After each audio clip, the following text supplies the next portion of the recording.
Vanguard built its reputation on low-cost investing, but for UK and European investors, that reputation is being put into question. John Bogle, the founder of Vanguard, famously said, "You get what you don't pay for when it comes to investing." And keeping fees low is super important to long-term returns. However, while Vanguard in the US is cutting fund fees for investors, in the UK and Europe we're seeing no fund fee cuts, whilst competitors are slashing their fees and launching new ETFs with lower fees. The competition is getting steeper, but Vanguard is just staying the same. Are Vanguard funds still worth it, or is it time to look elsewhere? Well, in this video, we'll explore exactly that. To start off, we'll look at the fund fee cuts announced over in the US and see how the Americans are increasingly paying less and less for Vanguard funds. Some of the total expense ratios are so low that we could only dream of over here in the UK and Europe. We're then going to have a look at a few categories of Vanguard funds over here in the UCITS market. So UCITS ETFs are the type of ETFs that we can invest in UK and Europe that meet the regulation required. We'll cover three main categories: global funds, developed markets funds, and S&P 500 funds. Throughout, we'll look at the fees that Vanguard are charging for their ETFs and what their competitors are charging for similar products. Importantly, make sure to stick to the end though, because I'll also cover a few things to consider when switching between ETFs in general. Whilst fees are super important, it's not just about the total expense ratio. There are many other things to consider.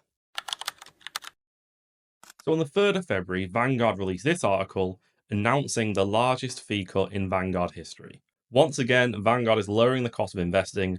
Effective February 1st, 2025, firm reduced fees on 168 share classes across 87 funds. The fee reductions are expected to save investors more than $350 million this year alone. If we scroll down, we can even see they quote John Bogle. "In investing, realize that you get what you don't pay for. Whatever future returns the markets are generous enough to deliver, few investors will succeed in capturing 100% of those returns, simply because of the high cost of investing. All those commissions, management fees, investment expenses, yes, even taxes, so pare them to the bone." So again, we're getting that sense how Vanguard prides itself of being a low-cost investment provider. They state they understand the importance of keeping fees low. So just to get a taste of these fee cuts that US investors are going to experience, we can see their developed markets ETF, VEA, will now have a total expense ratio of 0.03%.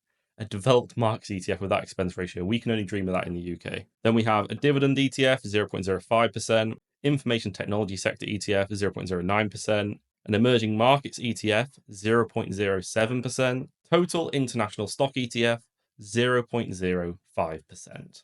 So that's just some of the fee cuts. There's many more, but the message is clear. Vanguard is trying to keep super competitive in that US market, and they're consistently delivering those fee cuts to American investors. However, pretty much at the same time that Vanguard is announcing fee cuts for their funds in the US, UK investors have been hit by a platform fee increase. Now, I want to cover this very quickly because this video is focused on the ETF cost, the fund cost, not the platform costs. But I can't do this video without mentioning it. So from the 28th of February, they have put this back slightly. The platform fees for using the Vanguard investment platform are increasing to £4 per month for those with a portfolio under £32,000. Now that can represent a significant increase in your cost. So for example, if you just got started investing, you had £1,000 in your Vanguard UK platform, that would be £48 per year. That's 4.8% of your portfolio in fees. John Bogle definitely wouldn't be happy about that.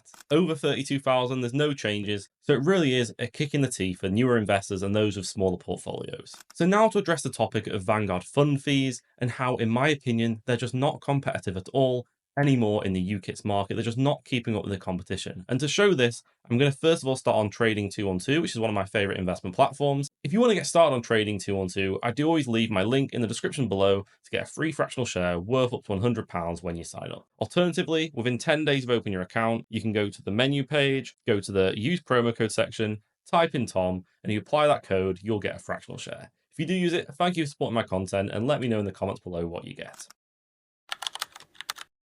Okay, so the first thing I want to show you here was how we can't buy ETF domiciled in the US. So if I type in VOO, which is the American Vanguard S&P 500 ETF, you'll see when I click on it on Trading 212, it is view only. Now it's view only because we can only invest in UCITS ETFs in UK and European markets. So for example, if I go on here and go to the USA, which is the UCITS equivalent for UK investors, if we scroll down and go to the instrument details, you can see the full name of the ETF is the Vanguard S&P 500 UCITS ETF. So we can only invest in UCITS ETFs. I just wanted to get that out of the way.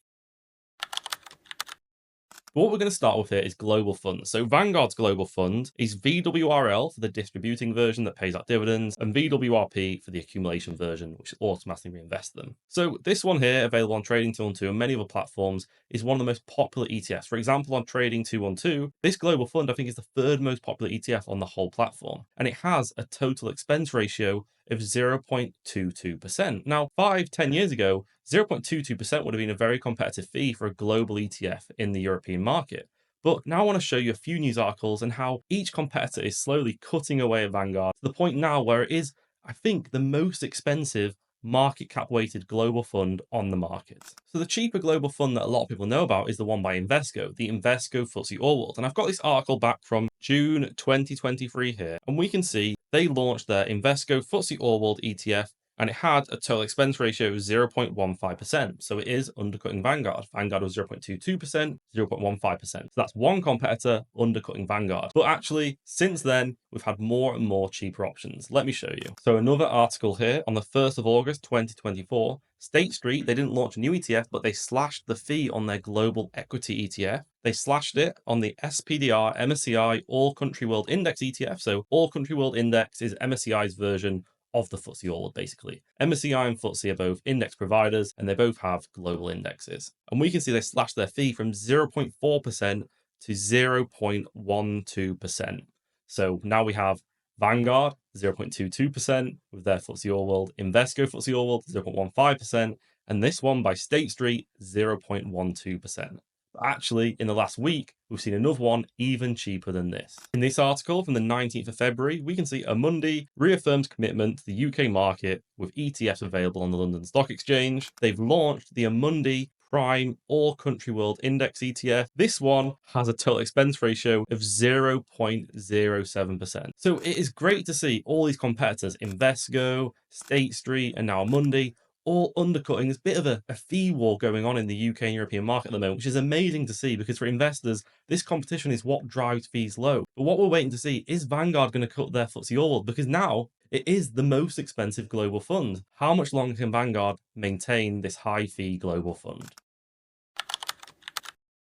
Now let's move on to look at developed markets ETFs. Now Vanguard's developed markets ETF is the Vanguard FTSE Developed World, ticker VHVG for the accumulation version, VEVE for the distribution version. And this one has a total expense ratio of 0.12%. So to be fair to Vanguard, this one remains quite competitive among developed markets ETFs. Some other similar choices are SWLD, which is the State Street MSCI World ETF. So as I said before, MSCI and FTSE, both index providers. MSCI World is MSCI's version of FTSE Developed. And this one also has a total expense ratio of 0.12%. So Vanguard are remaining quite competitive in this space. However, alongside releasing an all-country global ETF, Amundi have relisted their Prime Global ETF, which is a developed markets ETF. Now, I need to make clear, this video is not sponsored or affiliated in any way by Amundi. I'm simply just listing the cheaper options available by different competitors. It's great to see this space, and I cover ETFs by all different competitors, all different fund providers. I don't have any preference for any fund provider. So back to Amundi Prime Global. It was delisted from the London Stock Exchange, I think a few months ago, and it's because it was domiciled in Luxembourg, and it is not competitive to have ETFs domiciled in Luxembourg because they have greater withholding taxes on US stock dividends. But Amundi have now relisted their Prime Global ETF, and this time it is domiciled in Ireland, so it is more competitive. And the reason why I'm mentioning this, we can see domiciled in Ireland now, country of share register, i.e., but also the total expense ratio is 0.05%. So there is a developed markets option with a much lower total expense ratio. It does track a different index, but it is a developed markets market cap weighted index, so very similar. But my point is reinforced. Vanguard is no longer the cheapest provider of ETFs in the European market. And now the last category, probably the most popular type of ETFs of all, S&P 500 ETFs. For UK investors, this is VUSA and VUAG. VUSA is the distributing version, VUAG the accumulation version, and this has a total expense ratio of 0.07%. So it's very cheap, and at the moment, VUSA and VUAG are the two most popular ETFs on Trading 212. So you can see people really like Vanguard, they really like S&P 500 ETFs. But again, it is now being undercut by competitors, and it is not the cheapest S&P 500 ETF available from a total expense ratio perspective. Using ETF Stream again, it's a great website for ETF news. We can see on the 23rd of October, State Street to offer Europe's cheapest S&P 500 ETF after drastic fee cut. And we can see then they cut the fee on their S&P 500 ETF from 0.09% to 0.03%. So again, Vanguard is being undercut in pretty much the three most popular categories of ETF: developed markets, global, and S&P 500. Again, none of these are recommendations, and there are other things to consider, which brings us on to the final section of this video. Looking at total expense ratios, Vanguard is lagging behind. There's just no doubt about it. But of course, there are always other things to consider. And one area where Vanguard is still leading the way is when it comes to bid offer spread. But this is a consequence of being so popular. Bid offer spread is the difference between the price you can buy a share of an ETF at and the price you can sell it at. And the more popular an ETF is, the more transactions, the greater the trading volume, the tighter that bid offer spread is going to be. And investors probably aren't even going to notice it because it's so small. I'm going to show you using Hargreaves Lansdown, which is a great way to see indicative spread at a glance, how Vanguard ETFs, as a consequence of being so popular, the bid offer spread on them is so great. And even when competitors cut their fees and launch new ETFs, it will take some time for their bid offer spreads to be as competitive as the Vanguard products, as more people use them and the trading volume is there. One example here, Vanguard FTSE All World, ticker VWRP. We scroll down, HL tells us the indicative spread at the time of filming is 0.05%. So that's the tiny difference between the buy and sell price. Investors probably aren't even going to notice. Importantly, remember, indicative spread is not a static thing. It does change based on trading volumes and some other factors. If, for example, we switch to the State Street Fund, which had its fee cut recently, click on this one, we scroll down, the indicative spread is 0.07%. So it's not too far off, but it does have a slightly worse bid offer spread because it's just not as popular. But as more people switch to these cheaper options, you would expect the indicative spread to get better. So that is one thing to consider. You can do this for other ETFs, do it for the other categories, S&P 500, whatever you want to look at. And you probably will find in most situations, Vanguard does have the more favorable bid offer spread. That is one other thing to consider. But in general, what I wanted to take on this video is not to say to people to go sell their ETF. I'm not advising anyone what to do. I'm not telling you to buy or sell any ETF, but it was just to share and show that information that Vanguard really is lagging behind in the European market. And it's a shame at the time they're cutting all the fees on their US funds. Us UK and European investors are not seeing any of that love. And I do know it's partly because of the different ownership structure. In the US, the investors own Vanguard, whereas that's not the case over here. So they do have more incentive to cut fees over there. But it would be a shame if they let themselves lag behind so much, because investors aren't going to stick with them forever. At the moment, they're relying on that brand recognition, the fact that everyone talks about Vanguard funds. If you search investing, where it be any beginner investing channel, they always talk about Vanguard. And that may no longer be the case for much longer. They keep on lagging behind these other providers. As someone who's not loyal to any particular fund provider, I do think it is great to see this competition in the space, all these different providers competing to bring costs down. It really is great to see. The last thing I want to mention is that if you're investing, you're already ahead of most people. Most people don't bother investing beyond just their pensions. And it's not always about chasing the lowest cost, getting that 0.01% lower fee fund. And the thing is, if you're constantly switching funds to the lower fee one, you may actually be losing out because of the bid offer spread of constantly switching. Every time you make a trade, you're losing a small amount of money to that bid offer spread. So if you're in Vanguard funds, and even if they remain most expensive, if you stay in them, remain consistent and invest over time, you're still better off than most people. My opinion is it's not worth obsessing over always chasing the lowest fee ETF. Consider those trading costs, consider if it's worth it, because another thing to consider is people like to see that past performance. And if you sell that fund and realize that gain, obviously you can't see that nice big green number in your portfolio. It is something to consider. If that's a psychological factor that you like to see that in your portfolio, obviously you're switching ETFs, that's no longer to be there. But that is it for this video. Let me know your thoughts in the comments below. Do you think we'll see Vanguard cut the fees of their funds in the European market? If you like this video, be sure to like and subscribe for more. And you might want to check out these two videos above my head here, where I cover all the things you need to consider when picking between ETFs. I go into a lot of detail and cover all the things I think a lot of other channels overlook. As always, thank you for watching.